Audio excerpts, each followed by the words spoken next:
Clarissa, Ju, vou pedir licença mais uma vez para vocês e trazer uma informação de bastidores aqui de Brasília, aqui no CNN 360.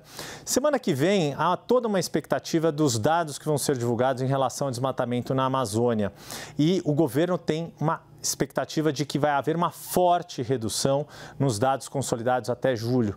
E por que isso é tão importante para o governo? A agenda ambiental tem tudo a ver com o acordo União Europeia-Mercosul que está em discussão. A gente lembra, o presidente Lula se posicionou fortemente contra aquele chamado protocolo adicional da União Europeia, que trata muito fortemente na questão nas questões ambientais, mas esses dados que estão para serem divulgados até o fim da semana que vem, pelo INPE, devem dar mais uma boa notícia nesse campo ambiental e aí consolidando os dados de agosto do ano passado até julho deste ano.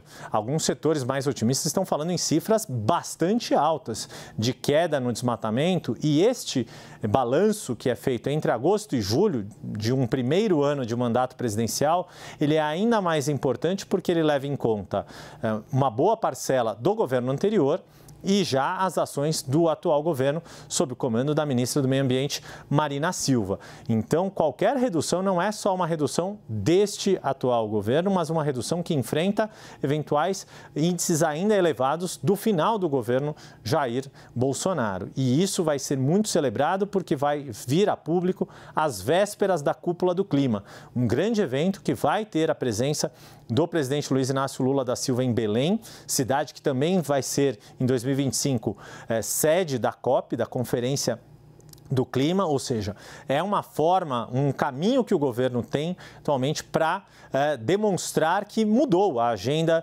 da política de meio ambiente, muito em função das ações que o IBAMA retomou de fiscalização. Houve toda a questão, por exemplo, na terra Yanomami, outras duas terras indígenas estão no foco de ações futuras do IBAMA, Munducurus e Caiapós. Há todo um trabalho de fiscalização do desmatamento ilegal, rastreamento de madeira extraída ilegalmente na área amazônica, mas há um outro ponto de alerta, e isto não só por parte das autoridades ambientais, mas para o governo como um todo, que é a questão do Cerrado. E por quê? E aí peço para a gente ter mais uma tarde aqui que vai trazer essa informação. No Cerrado, a situação é diferente da Amazônia, porque também há uma tendência de aumento do desmatamento, só que no Cerrado o desmatamento é legal, dentro das regras. São fazendas que têm regularização fundiária, não tem o mesmo problema de serem terras públicas da Amazônia, e a restrição na Amazônia é muito maior. Qualquer proprietário na Amazônia tem que preservar 80% e poder explorar 20% da sua propriedade. No Cerrado acontece o oposto. Tem toda uma política já muito bem sucedida, uma trajetória bem sucedida da chamada moratória da soja, e isso foi adotado para não restringir o mercado da soja brasileira internacionalmente. É uma das nossas principais, se não a principal commodity brasileira, a exportação da soja, mas a questão do Cerrado é que, mesmo sendo desmatamento legal, dentro das regras do que prevê o Código Florestal, há uma preocupação de que esses indicadores cresçam num nível que justifique uma eventual ação até de ordem protecionista por parte dos países desenvolvidos, em especial da Europa. Qual é o mecanismo? Aí não se trata tanto da ação dos agentes do IBAMA, do ICMBio, aquelas operações dos agentes uniformizados, precisando de aparato policial, de suporte até das Forças Armadas. No caso do Cerrado, o caminho é pela economia, é pelo bolso que o governo quer enfrentar. E como fazer isso?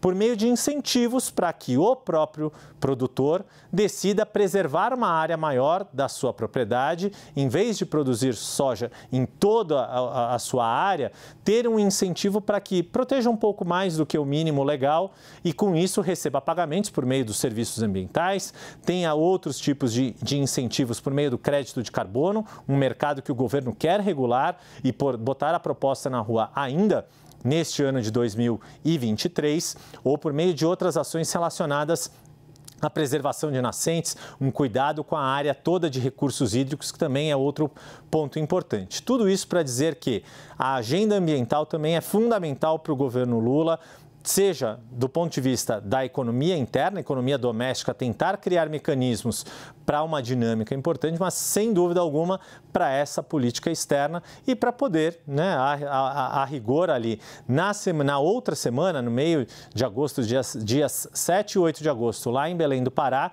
junto com o censo indígena do IBGE, tão falado nesta última semana, ter uma série também, um cardápio de boas notícias na área ambiental e na área dos povos indígenas, para Lula poder ter um discurso mais forte para enfrentar as resistências da União Europeia na hora de fechar o acordo Mercosul-União Europeia. Clarice Oliveira aqui de volta comigo. Deixa eu ver se a Ju Lopes também vem comigo aqui na análise.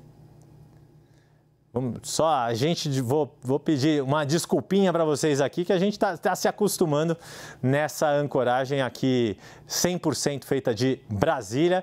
A gente chegando aqui, agora sim, Ju, Clarissa, demorei um pouquinho para chegar, mas cheguei e dei uma enrolada. Trouxe um pouco dessas informações e queria compartilhar com vocês esse cardápio de foco na área ambiental, porque é um dos pilares que marca a diferença deste governo, ou melhor, um dos pilares que este governo mais enfatiza a sua diferença em relação ao governo passado.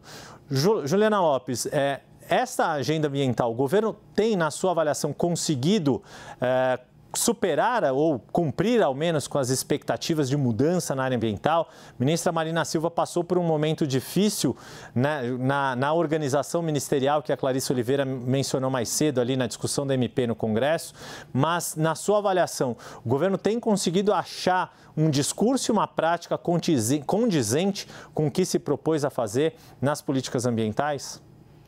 Ainda é cedo, eu acho, Yuri, para a gente colocar aí, ou tentar medir o resultado dessas ações, porque ainda é pouco tempo, né? A gente lembra que ações na área ambiental, pensando em desmatamento e até nas questões indígenas, elas demoram um pouco mais diante do desafio imenso que o Brasil tem aqui. Mas ainda que esses resultados não possam ser colhidos nesse momento, a agenda ambiental é importantíssima para o governo como um cartão para mostrar aí para o mundo o trabalho do presidente Luiz Inácio Lula da Silva. E nos discursos, quando viaja, e Lula tem viajado bastante para fora do país, ele coloca essas duas questões, né? O combate à fome e a economia verde, uma agenda ambiental, e coloca o dedo na ferida ali, colocando também, expondo os problemas que os outros países todos têm para enfrentar essas questões ambientais.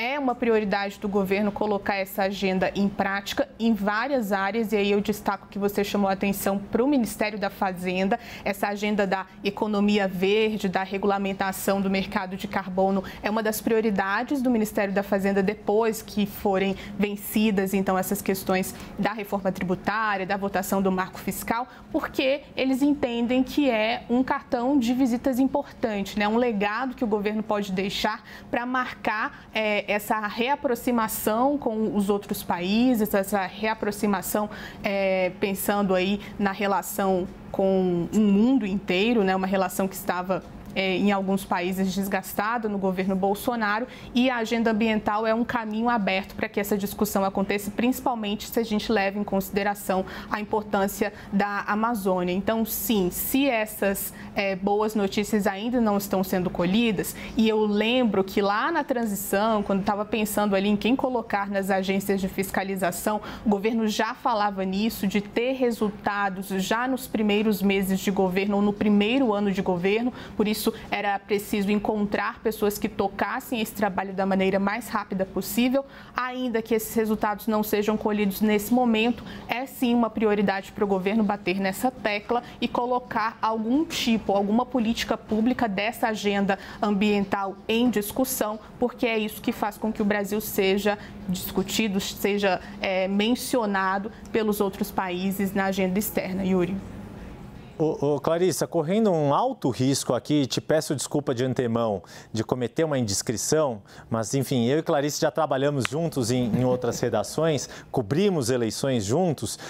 Queria pedir esse teu olhar, Clarissa, para o quanto a agenda ambiental entrou de vez na eleição de 2022, de uma forma não meramente cosmética. Ao meu ver, se você tiver uma outra avaliação, por favor, quero te ouvir também, se ainda é um assunto um tanto quanto distante do eleitorado ou se esta última eleição conseguiu aproximar esse assunto. E por que eu pergunto isso? Até para trazer mais um complemento de apuração que eu fiz hoje nessa questão, tanto da Amazônia quanto do Cerrado, porque na Amazônia a gente sabe que há uma dificuldade muito grande de colocar em prática o chamado desenvolvimento sustentável, fazer com que as populações, os amazônidas, tenham de fato a chance de um desenvolvimento, de crescimento de renda, de terem trabalho, que não seja na base da exploração desregulada da floresta, que seja uma capacidade de gerar renda, riqueza com a floresta em pé, como eles dizem. No Cerrado, nessa discussão que não há ilegalidades, mas há sim uma preocupação para que não haja um aumento de desmatamento, o governo tem inclusive feito uma série de rodadas de conversas com os governos estaduais da região, dos estados que têm o bioma do Cerrado, Goiás, Mato Grosso principalmente, né, entre outros, para tentar ter uma ação coordenada. Conseguiu alguns frutos, por exemplo, na região de Mata Atlântica também já colheu alguns resultados de redução de desmate em relação a anos anteriores.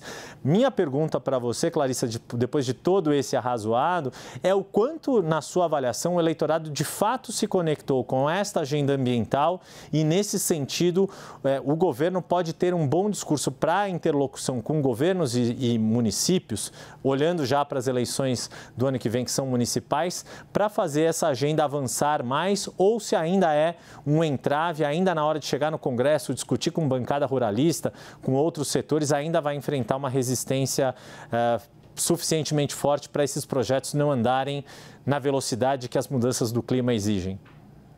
Olha, a avaliação que eu faço assim, desse assunto é que a agenda ambiental entrou ali no centro da campanha do presidente Lula muito mais por uma questão institucional do que por uma questão de voto.